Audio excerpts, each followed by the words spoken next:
Welcome to another analysis video, and in this analysis we're going to be looking at the Dunlop FX700, and the strings are Solinco Outlast 1.25 in the mains, and in the crosses we've got RS Lyon 1.25. So we have used this in a previous practice session, but in this particular practice match we are indoors on a smoothish hard court, so it's quick through the air and it's okay off of the surface. I would say medium pace altogether. Nothing too lightning quick, but it does give us a little bit of help with the newer balls, which we start off with. But yeah, in this video we're going to be looking at some of the pros and cons of the setup and see where we can take it from there. So let's get into it. As was the case with previous analysis videos, one of the main strengths I found out on court, especially indoors on a surface that gives us a little bit of help, is the amount of pace we can generate off of that first serve. So even when we didn't hit our spots, which was quite often unfortunately, the pace itself, we could get a few free points that way, which of course is always welcome. And it also allowed us to get into the net on at least neutral terms and quite a few occasions in front, so we can apply enough pressure to have the percentages in our favour up at the net. So yeah, as I mentioned though, the placement with this serve wasn't as easy as I would have liked. I didn't really get close to the lines anywhere near enough, and so once the ball started to slow up, my opponent was able to neutralise easier and easier as the match went on. And to be honest, I feel like even if we did play with another new set of balls, with the placement not being ideal, I think I'm running the risk of my opponent getting into a rhythm at some point and being able to neutralise, even with the newer balls giving us some pace. The second pro I want to touch on is one I didn't see coming, to be honest. It's actually the backhand slice, which is usually a defensive or neutral shot. I found with this setup I could actually use it as an offensive shot to come in behind and put pressure on my opponent. I mean, I was even able to hit a winner off it with decent enough timing and taking it early. But yeah, it really surprised me. I'm not entirely sure what it is about this setup that makes the slice so heavy, but as I continue to test more and more, hopefully we'll be able to pinpoint exactly what it is. But yeah, here's a few points where I was able to use the slice and put my opponent in a position where they are behind in the rally, and so I can come in and finish the point, or at least force an error. But yeah, really interesting. It's not something I saw coming, but definitely a shot I need to incorporate more in my strategy as an attacking weapon as well as a neutralizing tool.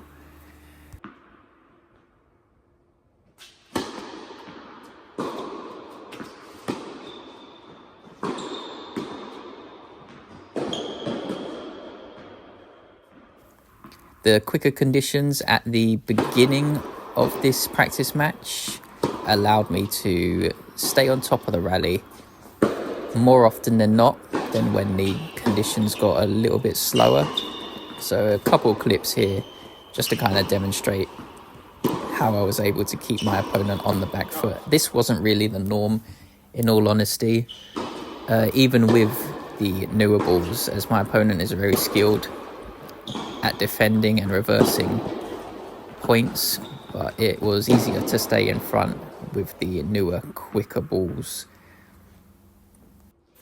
And the lower launch angle that you get off of the newer balls does help me a lot in terms of controlling my length, so I can use that extra pace off of the surface and keep my offensive percentages in my favour.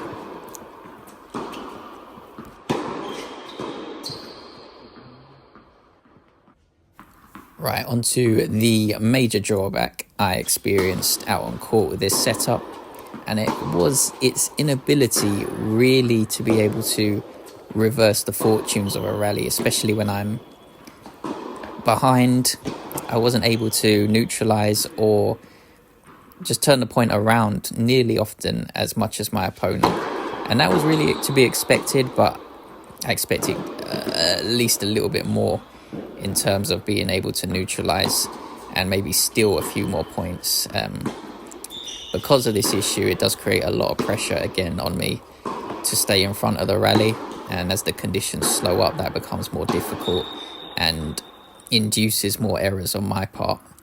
So yeah, the length control of it does become an issue when trying to remain consistent, or when falling behind in the rally and trying to steal a point where we are in an unfavorable position. So here's a clip where we actually end up winning. It's pretty good reactions on my part, but it's not a position I want to be in. The percentages aren't in my favor. That length control just isn't there.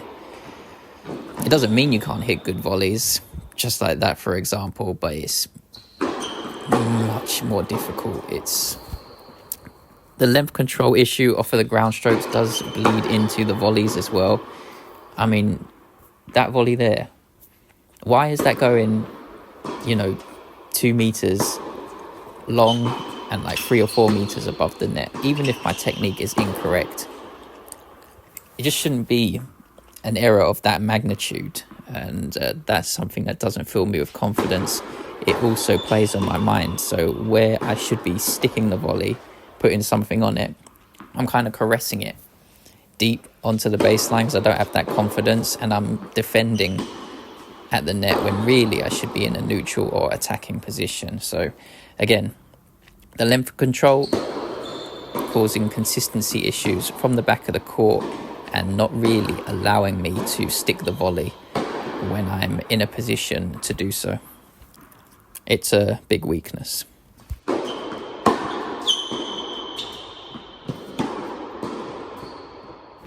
Here's another example of a position where I'm ahead in the rally and straight away I'm defending, putting myself under pressure with a volley that's not good enough. So bearing all of that in mind, some aspects of control have got to improve if the volleys are going to. So whether it be length, trajectory, width control, whatever, something has to improve in order for me to have that confidence to really stick the volley and put my opponent under more pressure, because he's making too many passing shots. That's a pretty good passing shot, to be fair, but too many for my liking, and the feel just isn't there.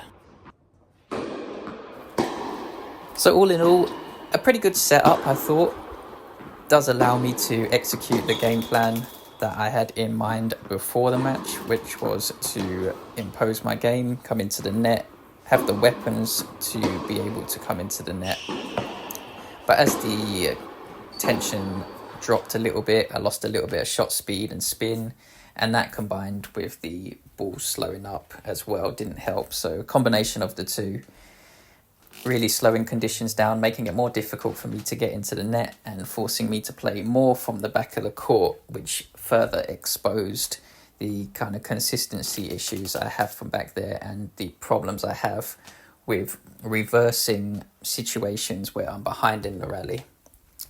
But it was still an enjoyable setup. The power is addicting, but I think we need to try and increase the shot speed even further, and beyond that we need to look for a string that holds its tension a bit better so we can play better for longer and not fade as much as we did in the third set. But yeah, overall a good setup, I think an improvement, and we can definitely, in my opinion, take this further. So that is the end of this video. I want to thank everyone for watching. If you did enjoy it, it might be worth checking out the other content on this channel and staying tuned for future videos coming out soon. And so hopefully I'll see you all there, and until then, everyone, take care.